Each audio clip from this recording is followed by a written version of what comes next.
The moment I knew my family saw me as an appliance was when my daughter-in-law served me a cold, gray steak. Everyone else got a hot, sizzling plate. Mine looked like it was rescued from the back of a fridge. No one looked at me, not even my own son. I was 72 years old, sitting at the far end of their expensive table in a draft from the kitchen. Invisible. That night, I drove home and did something that would blow my family's comfortable world apart. I'm Helen. This is the story of how I finally stopped being the family bank and started being a person again.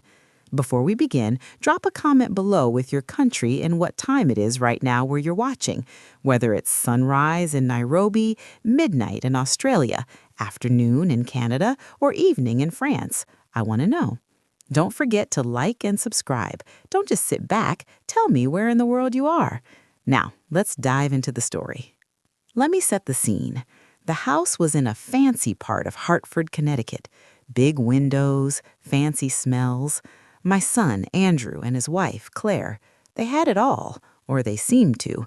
The table was long, laughter was loud, but the laughter was wrong. Andrew's laugh was hollow, like a man checking if his boss was listening.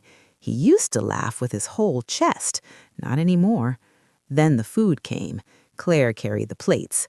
Thick pink steaks for everyone. The plates sizzled. They passed them around. Then she got to me. She placed a plate in front of me without a word. The meat was cold. The edges were curled. It was gray. It was stiff. It was a message. I looked at it. I looked at my son. He was cutting into his juicy steak. He didn't look up, not even a glance. My grandson, Michael, was there. He's 12. He has kind eyes. He saw my plate. His eyes got wide. He gave me a tiny, sad smile. Then his mother touched his arm. She pulled his attention away. Even the kids learn the rules fast in that house. Don't look at grandma. Don't acknowledge the bad plate. Just eat. I picked up my knife and fork. I cut the cold meat. It was tough. It was like chewing leather. I ate it anyway. I ate every bite. My throat was tight, but my face was calm. I've had decades of practice hiding hurt. The conversation flowed around me: Vermont vacations, kitchen renovations, private school upgrades. I knew who paid for those things. My money, my quiet money. Money has fingerprints, even when you give it silently. After the sad steak came dessert, something chocolate and shiny. They served everyone big slices. They laughed, they took their time. Then, at the very end, Claire brought me a sliver, a thin, tiny piece, just for show. I ate it. I didn't say thank you. What was I thanking her for? The leftovers? The night ended. Andrew walked me to the door. He was already looking at his phone. "Drive safe, Mom," he said to the screen. "I always do," I said. My voice was steady. It always is. I got into my old Toyota. I sat behind the wheel. I looked back at their bright, perfect house. The windows glowed like in different eyes. And in my chest, something cracked. Not a break, a shift, a quiet, final click. I started the car. I drove home to my small, quiet house on Fairview Lane. The road was dark. For the first time in years, I didn't feel guilty for wanting to be alone. I felt something else. I felt a plan forming. It was a dangerous plan, a mother's last resort. The plan was simple. I was going to disappear, not from life, from their bills. My house on Fairview Lane was dark when I got home. I didn't turn on the lights. I walked through the rooms by memory. My house is small. It smells like old wood and the lavender soap I keep in a dish. It's honest. Nothing in that house ever asked me to be less than I am. That night, I sat at my kitchen table. I put my hands flat on the wood. These hands have done a lot.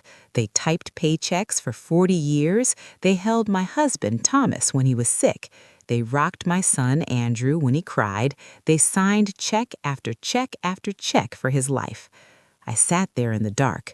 I replayed the dinner, the cold steak, the empty chair and the draft, my grandson's helpless glance. But the worst part wasn't the food, it was the silence from my own child. He didn't see me. He hasn't seen me in years. I was just a quiet ghost who paid for things. I got up, my knees cracked. I walked to the study. I turned on the small desk lamp. The light was weak and yellow. It fell on the filing cabinet. I hadn't opened it in months. I pulled the drawer. It groaned open. Inside were folders. One was thick. It was labeled Family. I pulled it out. It was heavy. I carried it back to the kitchen table. I opened it. The first paper was a bank statement from 2 years ago, a transfer for $15,000. For Andrew's house down payment. They called it a loan. No payment plan. The next was a credit card bill. Claire's card. I was an authorized user. She bought furniture. $4,200. I paid it. Next was a tuition bill for Michael's private school. $12,000 a semester. I paid it. Page after page, year after year, insurance premiums, car repairs, a vacation to Cancun, dental work, a new refrigerator. I spread the papers out. They covered my whole kitchen table, a map of my life, a map of my invisibility. Every paper had my signature, my account number, my money, but their lives. I looked at the total. I didn't add it up. I didn't need to. I knew. It was everything. My savings from a lifetime of work, my safety net, my peace, all gone into their beautiful, silent world.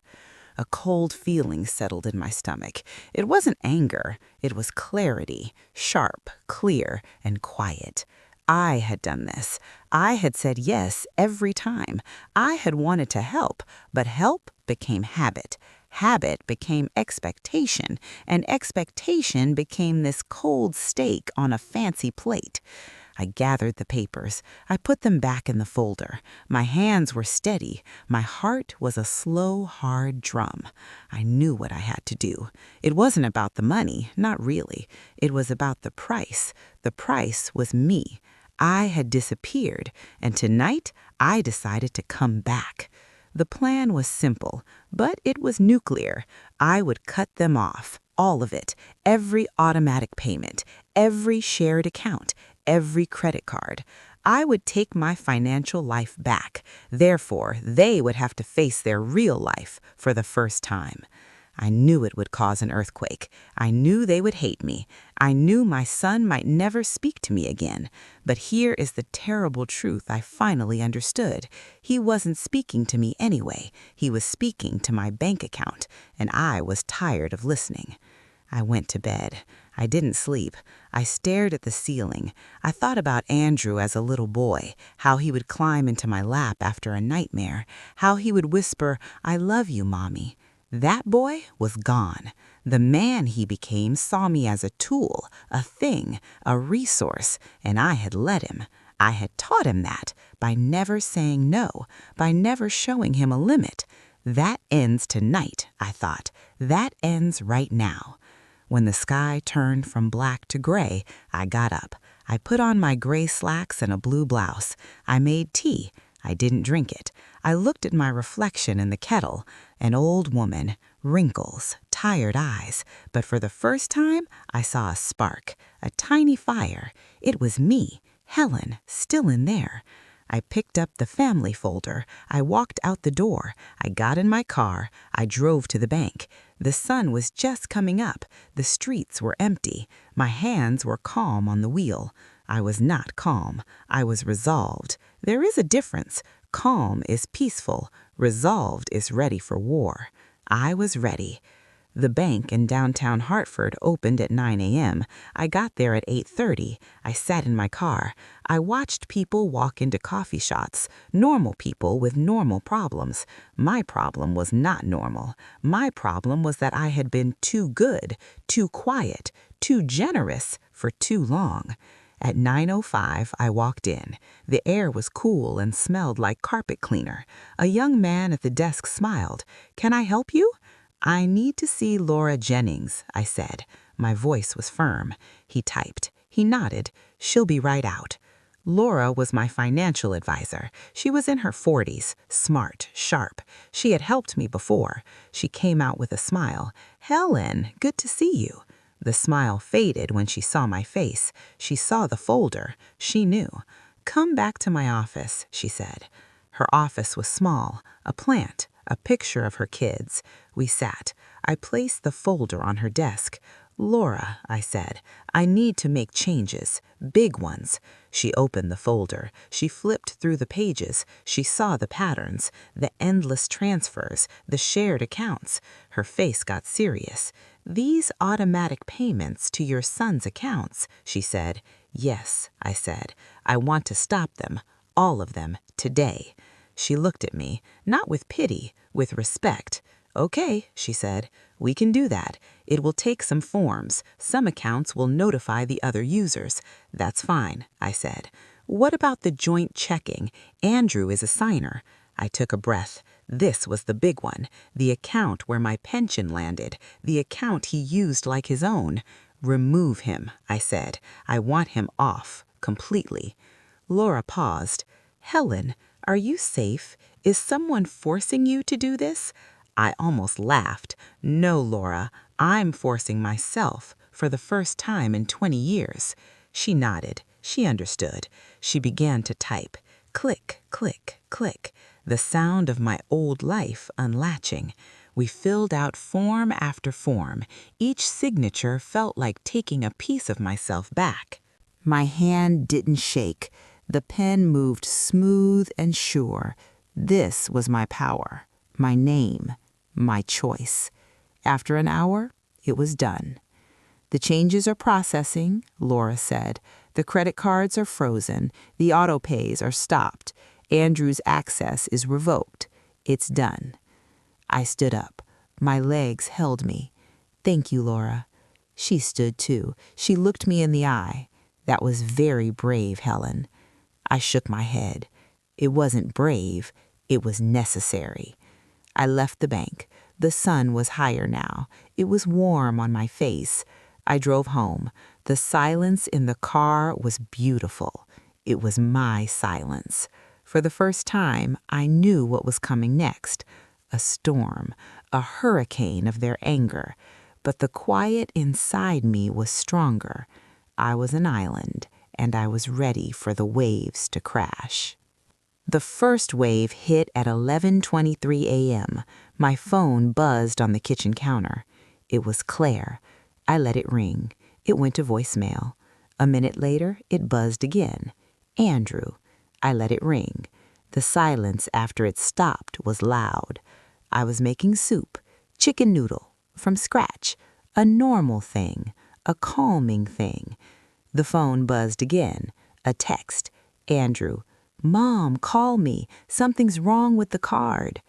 I put my spoon down. I read the words. The card. Not your card. The card, like it was a public utility that had broken. A text from Claire. "Helen, my card was declined at the pharmacy. This is embarrassing. What's going on?" I didn't answer. I stirred my soup. The phone kept buzzing, like an angry insect. More texts. Andrew.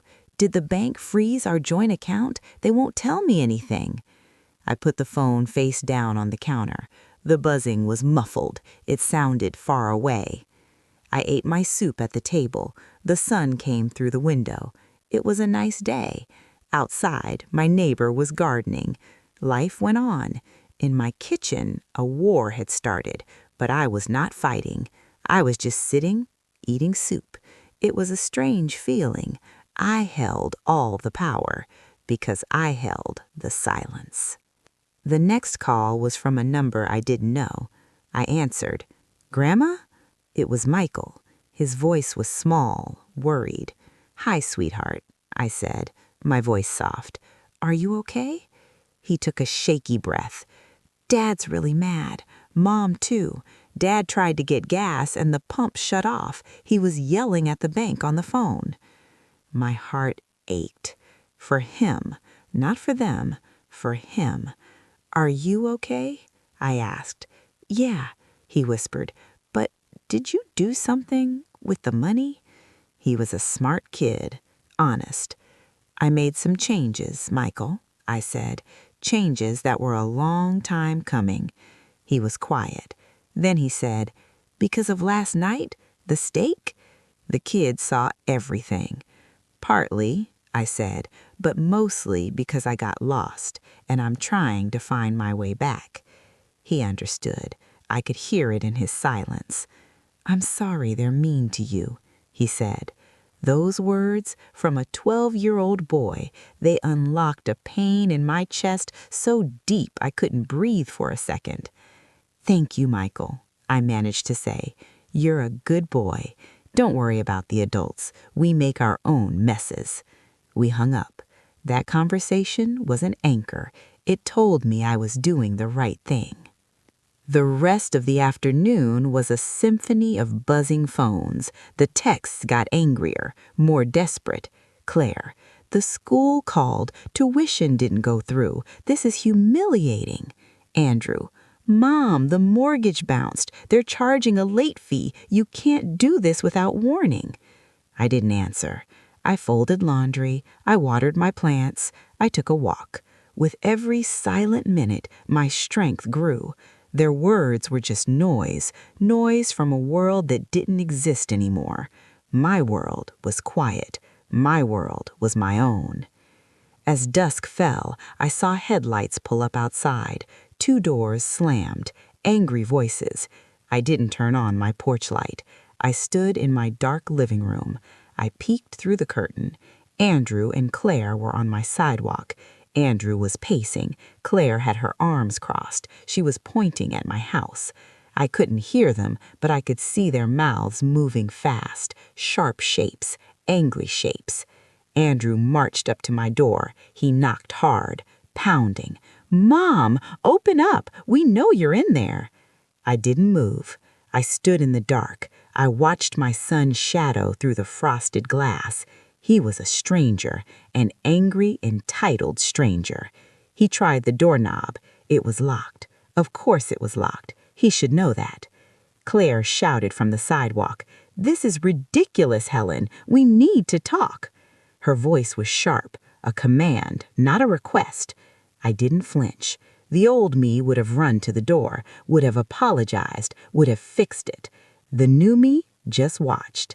I watched them argue with each other. I watched them get back in their car. I watched them speed away.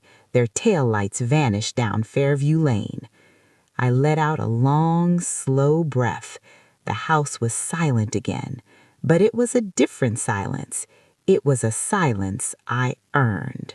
It was the sound of a boundary finally built. It was strong. It was mine, and for the first time in decades, I felt safe inside my own home. 2 days passed. The phone calls slowed. The texts became less frequent. The quiet was a physical thing in my house. It was thick and warm, like a blanket.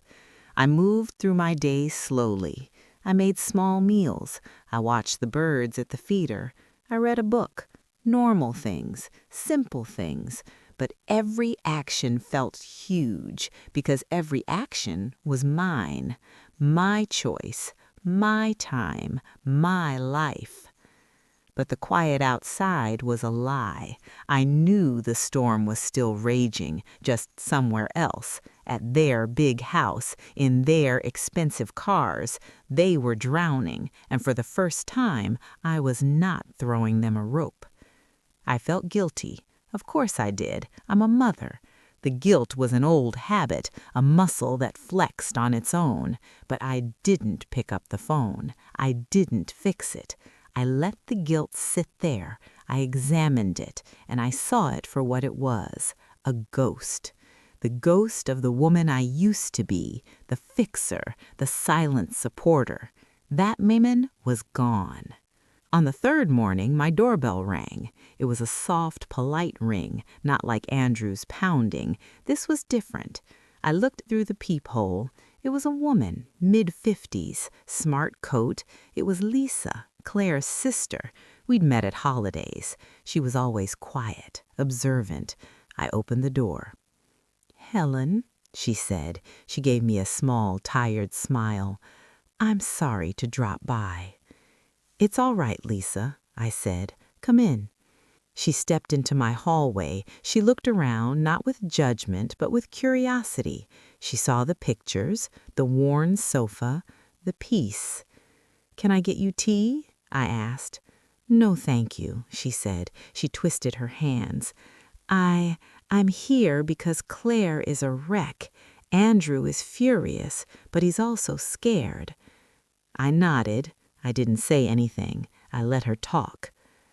"They don't understand," Lisa continued. "They think the bank made a mistake. They think it's a computer error. But I don't think they really believe that. I think they know it was you." She looked at me, waiting for a denial. I didn't give one. "It was me," I said. My voice was calm, flat. Lisa sighed. It was a sigh of relief, like she was glad to finally hear the truth. "Why?" she asked. Not an accusation, a real question. I walked to the kitchen. I put the kettle on anyway. I needed something to do with my hands. "They served me a cold steak, Lisa," I said, "at a family dinner, a gray, tough, old piece of meat, while they ate hot food. They put my chair in a draft. They didn't look at me, my own son." I turned to face her. "That wasn't the first time. That was just the last time. I have been a checkbook to them for a decade, not a person, not a mother, a thing." Lisa's eyes filled with tears, not for Claire, for me. "I know," she whispered. "I've seen it, at Christmas, at birthdays, the way they talk to you, the way they forget you're there until the bill comes." She shook her head. "Claire is my sister. I love her, but she has a cold heart. And Andrew, he's blind to it. He just wants the easy life she paints for him." The kettle whistled. I poured 2 cups. We sat at my kitchen table, the same table where I'd spread the bank papers. "They're going to lose the house," Lisa said quietly. "The mortgage is too high, the cars, the private school. They can't afford it on just Andrew's salary." I sipped my tea. "I know," I said. "Are you going to let that happen?" she asked. I looked out the window at my small, tidy yard. "Yes," I said. "They are adults. They made choices, expensive choices, on my dime. Now they get to make choices on their own dime." Lisa was quiet for a long time. Then she reached across the table and touched my hand. Her hand was warm. "Good for you, Helen," she said. Her voice was firm. "It's about time." Her words were a gift, an unexpected kindness, a piece of solid ground in the earthquake. She wasn't here to fight for them. She was here to see me, to acknowledge my truth. It meant everything. After she left, the house felt even quieter, but lighter, too. I was not alone. Someone saw, someone understood. That small piece of solidarity was fuel. It gave me the strength for what I had to do next. It was time to make it legal. It was time to see my lawyer. The quiet part was over. Now came the official part, the part that would seal my future and finally, truly protect what was left of me. My lawyer's office was in an old brick building in West Hartford. The elevator smelled like old paper. Stanley Nolan had been my lawyer since Thomas died. He was a kind man, a serious man. He didn't waste words. "Helen," he said, standing up from his big desk, "it's good to see you. Please, sit." I sat in the leather chair. It was cold. I placed my bag on the floor. "Stanley," I said, "I need to change my will, and I need to set up a trust. Today." He picked up a pen. He didn't look surprised. "All right, talk to me." So I did. I told him everything, not with tears, just with facts. The money, the cold steak, the years of silence, the bank visit. He listened. He took a few notes. He didn't interrupt. When I finished, he put his pen down. "I see," he said, And your wishes are? I want to leave everything to my grandson, Michael, I said, in a trust. He gets access when he's 25, for school, for a home, for a good start. And Andrew? Stanley asked. Nothing, I said. The word hung in the air. It was final. He has had his share, a lifetime of it. Claire? Nothing. Understood. We worked for an hour. Papers were drafted. My assets were listed. The house on Fairview Lane, my pension, my savings account, what was left of it. All of it would go into the Helen Grant Trust for the benefit of Michael Grant. A professional trustee would manage it if I was gone. It was clean. It was clear. Stanley slid the final papers to me. Sign here and here, he said, pointing. I picked up the pen.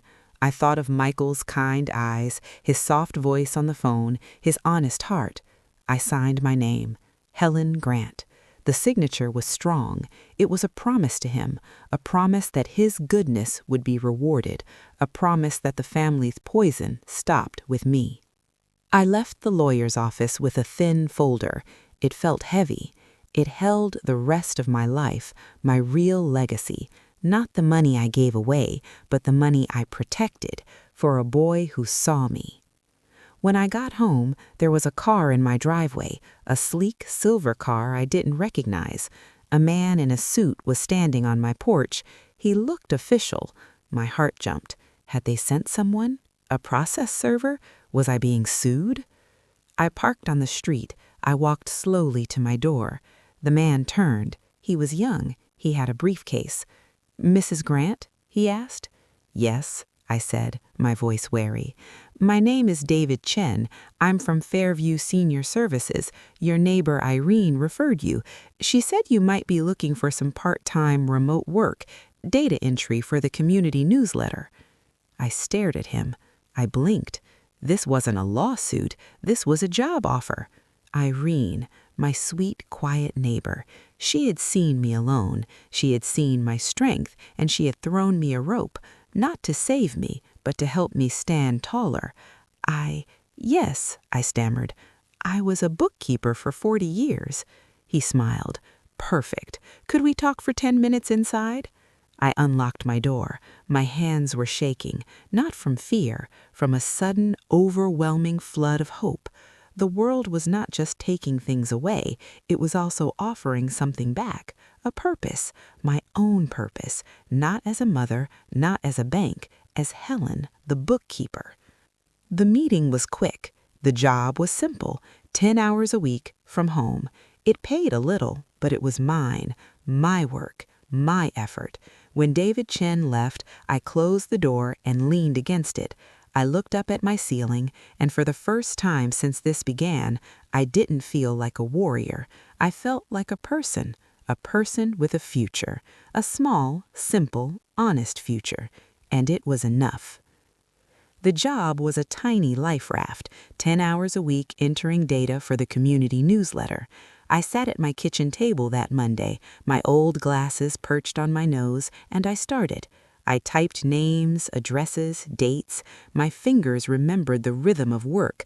Click, click, click. It was a quiet sound, a sound of building something, something that belonged only to me. The first paycheck would be small, but it would be clean, no guilt attached, no strings, just my work for my time. The phone rang. It was Andrew. I let it go to voicemail. I kept typing. He called again and again. The ringing was like a frantic heartbeat in the quiet room. I finished my task. I saved the file. Then I listened to the voicemail. His voice was ragged, tired, not yelling anymore. "Mom, please, just talk to me. We got a notice from the bank. Foreclosure warning. They're going to take the house. Claire is packing. He's scared. I don't know what to do. Please." The message ended. I sat very still. Foreclosure. The word was huge and dark. I saw the big house with the big windows, empty. I saw Michael's room, his posters on the wall, packed in a box. A deep maternal ache shot through me. This was the consequence I knew would come, but hearing it was different. It was real. I picked up the phone, my finger hovered over his name. The old muscle, the fixer muscle, twitched hard. I could call him back. I could transfer money. I could stop it all right now. I put the phone down. I pressed my hands flat on the table. I looked at my computer screen, at my work, my small, honest work. If I saved them now, nothing would change. The cold stake would happen again. The silence would return. I would disappear forever. Michael would learn the wrong lesson, that cruelty has no cost. I could not do that, not to him, not to myself. I got up. I needed air. I walked outside into my backyard. The spring sun was warm. My rose bushes were budding. Life was growing here, in my small, paid-for piece of earth. I had to let them face their winter. It was the only way any of us would ever see a new spring. That evening, the doorbell rang again. I didn't look. I was tired of the drama. But then I heard a small, familiar voice. "Grandma?" It was Michael. I rushed to the door and opened it. He stood there alone, his backpack slung over one shoulder. His face was pale. "Michael, what are you doing here? How did you get here?" "I took the bus," he said softly, "the city bus. I looked up the route." My heart swelled and broke at the same time. He was 12. He took a bus across town to see me.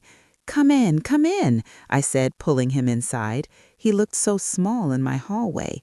"Does your dad know you're here?" He shook his head. "He's at the bank again. Mom is crying. I just had to get out. I had to see you."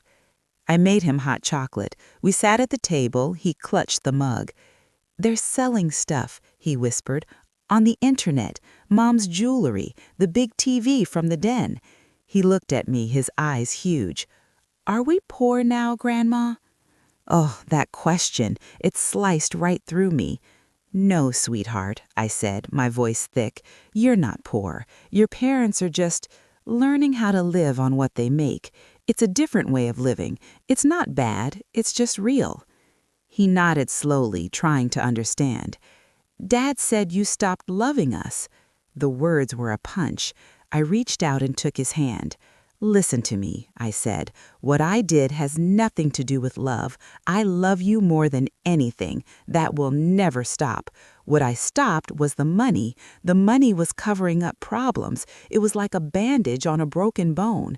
The bone needs to heal right, or it will never be strong. I took the bandage off. That hurts, but it's not because I stopped loving. It's because I finally started." He searched my face. He was looking for the lie. He found none. His shoulders relaxed just a little. "He believed me," he said. We sat in silence for a while. Then he said, "I don't like that big house much anyway. It's always cold." I drove him home an hour later. We didn't go in. I stopped at the end of the driveway. The house looked different already. A for sale sign wasn't up yet, but it felt like it was already gone. A shell. He got out. "Thanks, Grandma," he said, "for explaining." He walked up the driveway, a small, brave figure. I watched until he was inside. Love isn't soft. Sometimes it's the hardest rock in the river, the one the current has to break against. I was that rock now, and the current was finally starting to change direction. A week passed. The phone was silent, no texts, no calls. It was the quietest week of my life. I worked my 10 hours, I planted tomatoes, I went to the library. I felt like I was waking up from a long, confusing dream. The world had color again, the food had taste. I was present in my own life. Then, on Saturday morning, there was a knock. It wasn't angry, it was hesitant. I opened the door. Andrew stood there. He looked like he hadn't slept in days. His clothes were wrinkled, his eyes were red. He wasn't holding his phone. "Mom," he said. His voice was scraped raw. "Andrew, can I come in?" I stepped back. He walked into the living room. He didn't sit. He stood in the middle of the room looking lost. He looked at the pictures on the mantel, the one of him as a boy holding a fish, the one of Thomas and me on our wedding day. He stared at them like he was seeing them for the first time. "We lost the house," he said, not turning around. "The bank wouldn't work with us. We have to be out in 30 days. He finally turned to look at me. "We're renting an apartment in a complex over on the west side. It's 2 bedrooms. Michael will have to share with our storage boxes." I nodded. I didn't say I was sorry. I wasn't. "Claire's parents, they wouldn't help," he continued, his voice flat. "They said we made our bed. Her father said I was a leech." He winced at the word. "He said I'd been leeching off you for years and didn't even know it." He walked over and sank into my armchair, like his legs couldn't hold him anymore. "Was I?" he asked, looking up at me. A direct question, the first real one in a decade. I sat on the sofa across from him. "Yes," I said. Simple, clear. He flinched. He put his head in his hands. A long, shaky breath escaped him. "I didn't see it," he mumbled into his palms. I thought we were doing well. I thought I was providing, but it was you. It was always you. Every bonus, every promotion, it just went to more debt. The fancy house was a trap, and you were the one paying the trapper." He was finally connecting the dots. The truth was dawning, and it was ugly. "Why didn't you stop me?" he asked, his voice cracking. "Years ago. Why did you let it go on?" Now I had to tell my heart truth. "Because I was afraid," I said. "I was afraid if I said no, you wouldn't love me anymore. I was afraid of being alone. I confused your need for my money with your need for me, and that was my failure." The room was so quiet, you could hear the clock tick in the hallway. "I do love you, Mom," he whispered. "I just forgot how to show it to you. I got so busy showing everyone else." He looked up. His eyes were wet. "That dinner, the steak, I saw it. I saw Claire put that plate in front of you, and I did nothing. I was embarrassed. I didn't want to make a scene. I chose her comfort over your dignity." A tear spilled over. "I am so sorry." There they were, the words, the acknowledgement. They didn't fix the past, they didn't bring back the money, but they changed the air in the room. They made a space where something new could maybe, possibly grow. "Thank you for saying that," I said. My own eyes stung. "Is it too late?" he asked. The little boy was back in his voice, hopeful, terrified. "For what?" I asked. "For us?" I thought about it. I looked at my son, broken open on my chair. I thought of Michael on the bus. "No," I said finally, "it's not too late for us. But us will look different. It won't involve my checkbook. It will involve your time, your attention. It might be awkward for a while, but no, Andrew, it's not too late." He nodded, wiping his face with the back of his hand. He didn't ask for money. He didn't ask me to fix the apartment. He just sat there, being with me in the mess he'd made. It was the most honest visit we'd had since he was a teenager.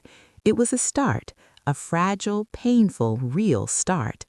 The next month was a strange, quiet time of rebuilding. Andrew and his family moved into the apartment. I didn't help them move. It was their fresh start, not mine. But Michael came over every Saturday. We'd go to the library or work in my garden. He talked about his new public school. He missed his friends, but he liked his teacher. He said the apartment was small but warm. He said his mom and dad argued less now. They were too tired, he said. I thought maybe they were too busy figuring things out. Claire was a different story. She didn't call, she didn't visit. I heard from Michael that she'd gotten a job, part-time at a florist. It was a shock to her system to actually work for money. I didn't gloat, I just noted it. Change was happening, even if it was forced. My job with the community center grew. They asked me to help with their bookkeeping. 10 hours became 15. It wasn't much, but it gave my weeks a shape, a purpose.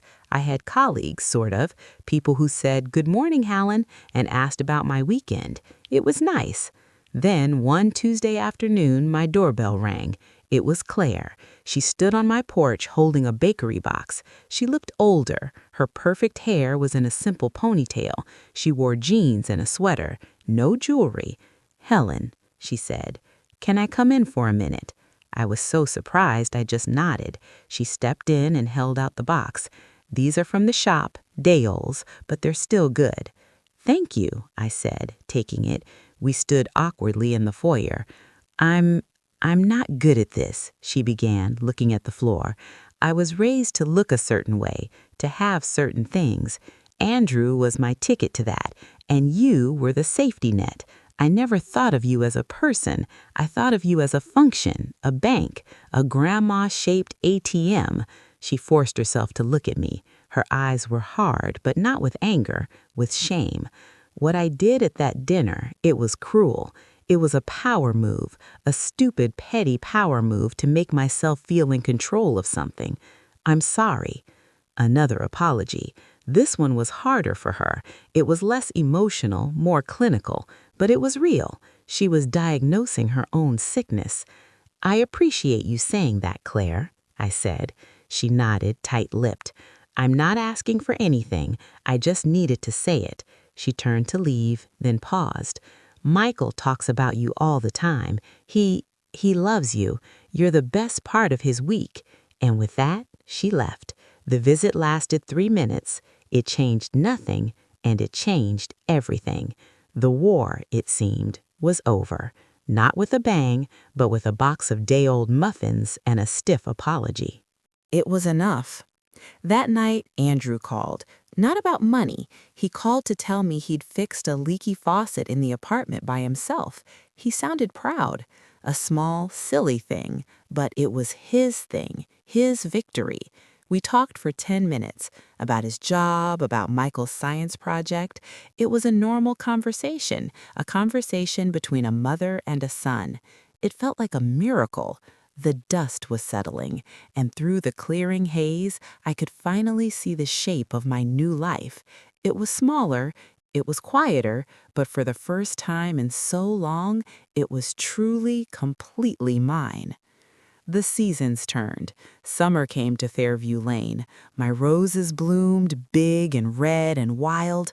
I bought a new patio chair with my first real paycheck. I'd sit in it in the evenings, listening to the neighborhood kids play. My life was small. It was a circle with a short radius. My house, the community center, the grocery store, the library. But within that circle, I was the center. I was not stretching myself thin across the county anymore, trying to hold up a world that didn't even know my name. Andrew, Claire, and Michael settled into their apartment life. It was strained, but it was real. Andrew came over every other Sunday, just him. We'd have coffee, he'd talk about work, real work, not just office politics. He was learning to manage a team and failing sometimes, and it was humbling him. He didn't ask for advice, he just told me about it, and I listened. That was our new currency, attention, not money. Michael was my joy. He'd help me in the garden, his hands getting dirty. We'd talk about his books, about space, about his dream of being an engineer. To build things that help people, he said, not to impress them, to help them. I saw his father in his smile, but I saw a better, stronger heart. I was planting seeds for him too, not just tomatoes, seeds of what a good man looks like. One Sunday in July, Andrew brought Claire with him. It was awkward. The air in my living room felt stiff. She brought a salad. She made it herself. We ate lunch at my kitchen table, the same table where I'd plotted my financial escape. Now it was just a table. We were just people eating salad. Claire didn't say much, but she helped clear the plates. She didn't treat my dishes like they were beneath her. She washed them carefully. I dried. We stood at the sink, two women who had been through a war, not saying a word. The silence wasn't friendly, but it wasn't hostile either. It was a truce. Sometimes a truce is all you can hope for. It's a place to start building something that isn't a battlefield. After they left, I felt a deep tiredness, Not a bad tired, a good tired. The tired you feel after a long, hard, honest day of work. I had done the work, the emotional work, the brutal work of saying no so I could finally say yes to a real relationship. It was fragile. It could break any second, but for now it was standing, and that was more than I had for the last 10 years. Fall came. The leaves on Fairview Lane turned gold and red. My life had a new rhythm, a gentle, predictable rhythm. But life, especially family life, is never a straight line. Just when you think the path is clear, a route trips you up. It was a Thursday. My phone rang. It was Andrew. His voice was tight, controlled. Mom, I need to ask you something, and I need you to know it's just a question. It's not a demand. My guard went up. Here it comes, I thought, the ask, the slide back. Go ahead, I said, my voice careful. He took a deep breath. If my company does layoffs and my department is on the list, I might lose my job next month. My heart sank for him, not for me, for him.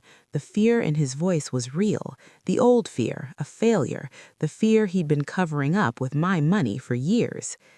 I'm sorry, Andrew, that's a terrible worry, I said. Yeah, he whispered. Then the question came. If I get laid off and we can't make rent, could we stay with you just for a little while, just until I find something new? There it was, the route in the path, the test. He was asking not for a check, but for space, for shelter. It was different, but it was also the same. It was a lifeline. The old me would have thrown the whole rope without a thought. The new me had to measure it. I was silent for too long. I could hear his hope deflating on the other end of the line. Forget it, he said quickly, his voice cracking. It was a stupid idea. We'll figure it out. I shouldn't have asked. Andrew, I stopped him, let me think. Not about the money, about my peace. My house is my sanctuary now. I need to know if letting people in, even temporarily, will break that. I understand, he said, and he sounded like he really did. Just think about it. No pressure, I promise. He hung up. I sat in my quiet house. I looked around at my peaceful, clean, orderly space. The space I had fought so hard to claim. The thought of it filled with their stress, their boxes, their anxious energy. It made my chest feel tight. But the thought of my grandson sleeping on a floor somewhere else, that was a different kind of pain. This was the hard part. This was where the new rules met the old heart. Love says come in, wisdom says protect your ground. I didn't know the answer. For the first time in months, I felt the old confusion swirl back. But this time, it was different. This time I had a choice, a real one, and I had time to make it. That was the gift I had given myself, time to think. Therefore, I didn't answer that day. I just sat with the question, and that in itself was a kind of power. I thought about it for 3 days. I weighed it all, the risk to my peace, the need of my family. I thought about Michael. I thought about Andrew's ashamed voice. I thought about Claire finally learning to work. I didn't want to undo their progress, but I didn't want to drown in their crisis either. On the 4th day, I called Andrew back. I have an answer, I said. Okay, he said, bracing himself. If you lose your job and you truly have nowhere else to go, you, Claire, and Michael can stay here, but there are conditions. Name them, he said. No argument, just readiness. 1, I said, it's temporary, 2 months maximum. We sign a paper that says that. 2, you pay for your own food, all of it. 3, you contribute to utilities. 4, you look for a job every day. I'm not a daycare. 5, and this is the most important one, you respect this house. You respect my routine. My quiet time is my quiet time. This is not your home. It's my home, and you are guests. Do you understand? There was a long pause. I heard him swallow. Yes, he said. Those are fair, more than fair. Thank you for even considering it, Mom. I'm not doing it for you, I said, being brutally honest. I'm doing it for Michael. And I'm doing it to prove to myself that I can help without disappearing, that I can say yes without losing myself. This is the test for all of us." He understood. The conditions were the boundary. The boundary was my lifeline. We hung up. The decision was made. I felt scared. I felt strong. I felt like I was walking a tightrope between my old self and my new self, but at least I was walking. I wasn't frozen. I wasn't just saying yes. I was choosing with my eyes wide open. A month passed. The layoffs happened. Andrew called. His voice was hollow. "I got the packet," he said. "I'm out." My heart ached for him, for the blow to his pride. "Okay," I said. "The offer stands, under our conditions. We'll be there Saturday," he said. Saturday came. A moving truck didn't pull up. A sedan packed with suitcases and boxes did. They hadn't brought their fancy life. They'd brought the essentials. That, more than anything, told me they understood. This was not a move. This was a retreat. A tactical, humble, temporary retreat. I opened my door. Michael came in first, giving me a tight hug. Andrew carried a box, his face grim. Claire followed, looking around my small home not with scorn, but with something like relief. The war was over. The real work, the work of living together as flawed, broke, real people, was about to begin. The first week was hell. My small house felt like a shoebox with too many people in it. Claire's perfume clashed with my lavender soap. Andrew's nervous energy filled the hallways. They tried. They really did. They bought their own groceries. They washed their dishes. But they were like bowls in a china shop of quiet routines. My sanctuary was gone. I felt the old resentment bubble up. I had worked so hard for this peace, and now it was shattered. I hid in my room more. I took long walks. I was honoring my boundary of quiet time, but it felt like I was hiding in my own home. This was the cost. This was the hard, gritty reality of helping. But then, small things happened. Michael would make me tea and leave it outside my door with a little note. Andrew fixed the squeaky hinge on my gate without being asked. Claire, one night, cooked a simple pasta dinner for all of us. It was quiet. It was nice. One evening, I came out of my room to find Andrew at my kitchen table, surrounded by job applications. He looked defeated. "I'm 50 years old, Mom," he said, not looking up. "No one wants a 50-year-old middle manager." I sat down across from him. I didn't offer money. I didn't offer to call a friend. I offered the only thing I had left. "What did you want to be when you were Michael's age? Before the money, the house, the image. What did you want to do?" He looked up, startled. He thought about it a long, long time. "I wanted to build things," he said softly. "Like Grandpa, he was a carpenter. I loved the smell of his workshop. I loved how he could look at a pile of wood and see a table." He shook his head. "But that's not a real career, right? That's what everyone said. Go to business school, make real money." "Well," I said, "you're not making real money now. Maybe it's time to build something."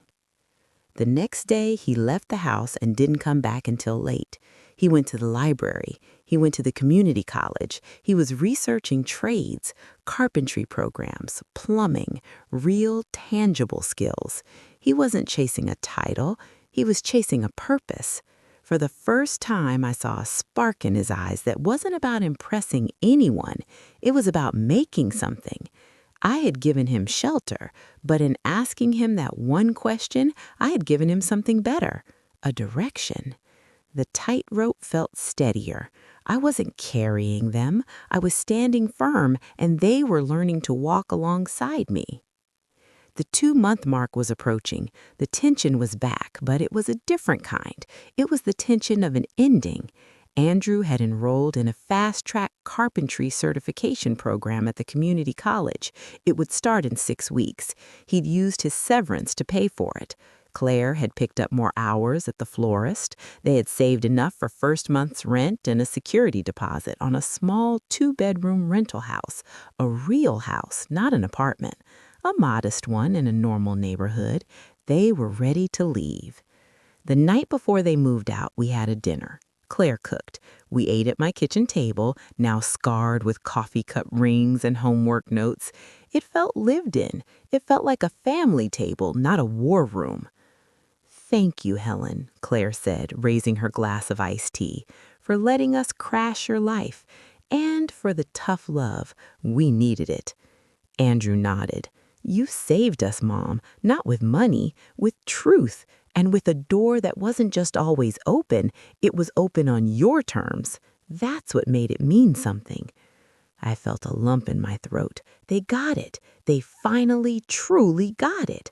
Love with boundaries isn't less love. It's more sustainable love. It's real love. The next morning, they packed the car. Michael hugged me so tight. I'll come see you every week, Grandma, for garden duty. You better, I said, kissing his hair. They drove away. I stood on my porch and watched the car turn the corner. The silence rushed back into my house. But it wasn't the same silence as before. This silence was earned. It was a silence after a job well done. It was my space, but now it held the echo of good memories, not just painful ones. I walked back inside. I closed the door. I looked around. It was my space again, every inch of it. But I didn't feel lonely. I felt complete. I had proven I could love my family without losing myself. I had proven I could say yes without saying yes to everything. The house was clean, it was quiet, and my heart was full. The journey was over. I was home. So, here I am. It's a year later. I'm still Helen. I'm 73 now. I still live in my house on Fairview Lane. The roses are blooming again. My life is still small, and I love it that way. I still work at the community center, 15 hours a week. I'm good at it. They respect me. Andrew finished his program. He's a carpenter's apprentice. His hands are rough. He comes over covered in sawdust sometimes. He's proud of it. He's building things, real things. Shelves for my garage, a treehouse for Michael in their new backyard. He's happier than I've ever seen him. He's not rich, but he's solid. Claire manages the florist shop now. She's good with people. Who knew? She brings me flowers sometimes. Not expensive arrangements, just a single sunflower or a bunch of daisies. We're not best friends, but we're not enemies. We're family. It's enough. Michael is my heart. He's growing tall. He still comes every Saturday. We still talk about stars and engines and how to be a good man. He sees his dad working hard. He sees his mom working hard. He sees me living my quiet, dignified life. He's learning the right lessons. People ask me, Helen, don't you regret it? The money, the house they lost, the drama? I tell them no, not one bit. I bought my freedom with that money. I bought my self-respect. I bought a real relationship with my son and my grandson. It was the best investment I ever made. This is my story. It's a story about a cold steak that woke up a sleeping heart. It's a story about a quiet woman who found her roar. It's not a roar of anger. It's a roar of quiet no and careful yes. It's a roar of boundaries built, not walls. If you are in a season of giving until you're empty, if you feel like an appliance in your own family, hear me. It is never too late to change the rules. It is hard. It will cause earthquakes. But on the other side of that quake is solid ground. Your ground. Stand on it. The view from here is peaceful. And the air is your own. So if this story of quiet strength resonated with you, if you've ever felt taken for granted, let me know in the comments. Share your own small acts of courage. And if you want more real stories about finding your voice later in life, hit that subscribe button and ring the bell for the grandma's chair. Remember, your peace is not a luxury. It's your right. Protect it, nurture it, live in it. Until next time, be gentle with yourself, but be fierce for your own peace. Bye for now.